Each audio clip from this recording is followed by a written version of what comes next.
वो आदमी चेकआउट करने ही वाला था कि उसने देखा कि बगल में एक खूबसूरत औरत रह रही है।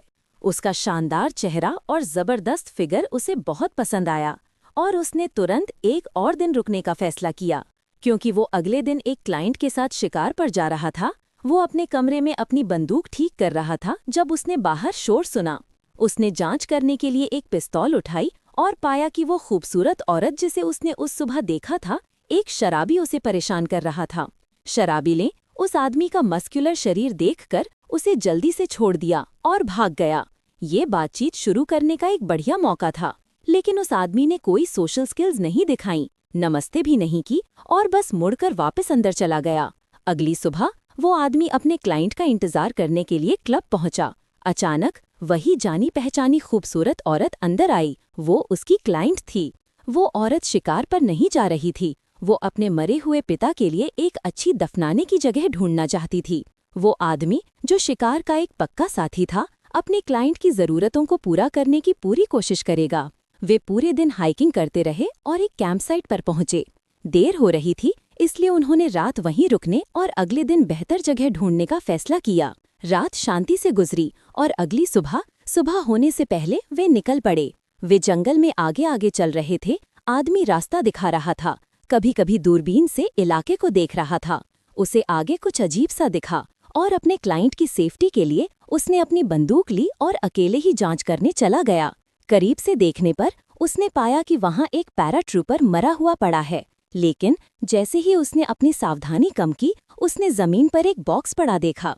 उसे खोलने पर उसने पाया कि उसमें कैश भरा हुआ था, पूरे $100 मिलियन। वो आदमी बहुत देर तक हिचकिचाया, फिर बॉक्स को अपने बैकपैक में रख लिया। औरत से मिलने वापस जाने का इरादा किया। हालांकि आधे रास्ते में ही उसे अचानक गोलियों की आवाज सुनाई दी। औरत की सेफ्टी की चिंता में वो आवाज की तरफ दौड़ा तो देखा कि वो एक खरगोश कर गोली चला रही है। ये देखकर कि वो सेफ है, आदमी ने पैसे का जिक्र नहीं किया और कैंपसाइट पर लौटने का फैसला किया। अचानक औरत अपने टेंट से बाहर निकली। उसने बहुत कम कपड़े पहने थे। वो आदमी उसके चाम से अनजान लगभग उसे घूर रहा था, फिर भी उसे पैंट पहनने के लिए कह रहा था। दोनों एक मजेदार रस्साकशी में लगे हुए थे। उन्हें पता नहीं था कि किराए के सैनिकों का एक ग्रुप पहले से ही उन पर नजर रखे हुए है। अचानक गोलियों की आवाज आई। वो आदमी जल्दी से औरत को सुरक्षित जगह पर ले गया। किस्मत से वो एक रिटायर्ड स्पेशल फोर्स का सिपाही था जिसकी निशानेबाजी बहुत अच्छी थी और उसने जल्दी से पास के दुश्मनों से निपटा, फिर औरत को खींचकर ले गया। किराए के सैनिक अपना टेंट भी देखने गए, जो साफ तौर पर पैसे के लिए वहां था, और वहां काफी सारे सैनिक थे। वो आदमी किराए के सैनिकों का कुछ सामान ले गया, औरत को एक सुरक्षित जगह पर ले गया और उससे कहा कि जंगल पार करते समय अपनी जांघों में खरोंच लगने से बचने के लिए जल्दी से अपनी पैंट पहन ले। उस आदमी को लगा कि पैसे लेकर उसने खुद पर यह मुसीबत ला दी है और उसने औरत को फंसा दिया है, इसलिए उसने उसे दिखाने के लिए बैग निकाला। औरत शांत रही। वो पैसे के पीछे नहीं थी, लेकिन आदमी को उसकी सुरक्षित वापसी की गारंटी देनी थी। वो आदमी तुरंत मान गया। वो जानता था कि सबसे अच्छा बचाव जवाबी हमला है। जब तक दुश्मन खत्म नहीं हो जाते, वे बिल्कुल सुरक्षित रहेंगे।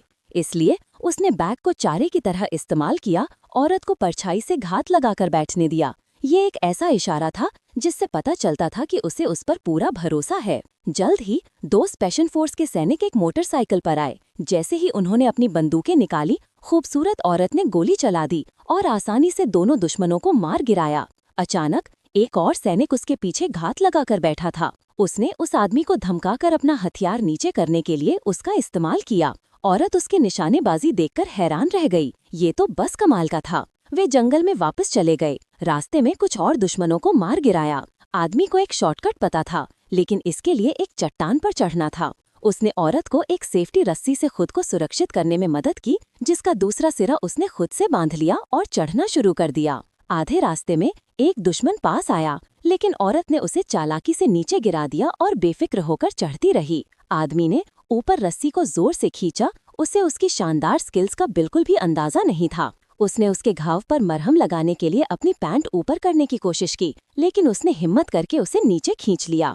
वो और नहीं देख सका। जल्दी से उसके घाव पर मरहम लगाया और उससे पैंट वापस पहनने को कहा। उसे लगा कि पैसों का डिब्बा ले जाना सुरक्षित नहीं है, इसलिए उसने उसे कहीं छिपाने का फैसला किया और बाद में जब वो पूरी तरह सुरक्षित हो जाएगा तब निकाल लेगा। औरत को कोई आपत्ति नहीं थी, क्योंकि वैसे भी वो उसके पैसे नहीं थे। अगला दिन भी जानी पहचानी गुरिल्ला लड़ाई का दिन था, जिसमें किराए के सैनिक लगातार उनका पीछा कर रहे थे। वे निराशा की कगार पर पहुंच गए थे, लेकिन उस आदमी के लिए यही एकमात्र रास्ता था। बिना एक शब्द कहे वो और औरत नदी में कूद गए और तेजी से बहने के लिए नदी का इस्तेमाल किया। किराए के सैनिकों ने बिना मन के अपनी बंदूकें नीचे कर लीं। उन्हें डॉक करने के लिए एक सुरक्षित जगह मिली और वे एक हाईवे पर आ गए।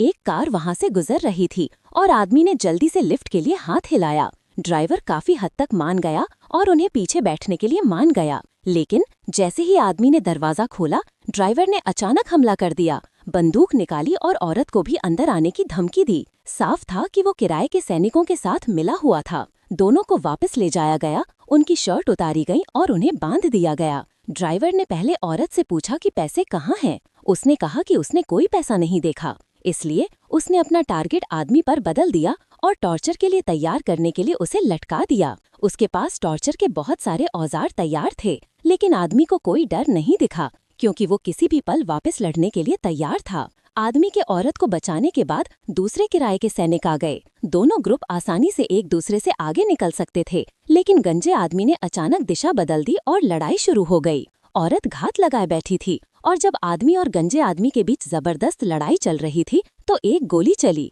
औरत ने किराए के सैनिकों को हरा दिया था और आदमी का साथ देने पहुंच गई थी। वे आखिरकार सभी दुश्मनों को खत्म करने में कामयाब रहे। अपनी चोटों से ठीक होने के बाद वे छिपे हुए पैसे वापस लेने के लिए पहाड़ पर लौट आए। जिंदगी और मौत एक साथ बिताने के बाद उस आदमी ने पैसे का आधा हिस्सा उस औरत के साथ बांटने का फैसला किया। उसे क्या पता था कि जो राख उसने निकाली थी उसमें एक बंदूक थी, और बिना किसी हिचकिचाहट के उसने उस आदमी को उसके बनाने वाले से मिलने भेज दिया। आखिर पैसे के साथ आदमी कभी कम नहीं हो सकता।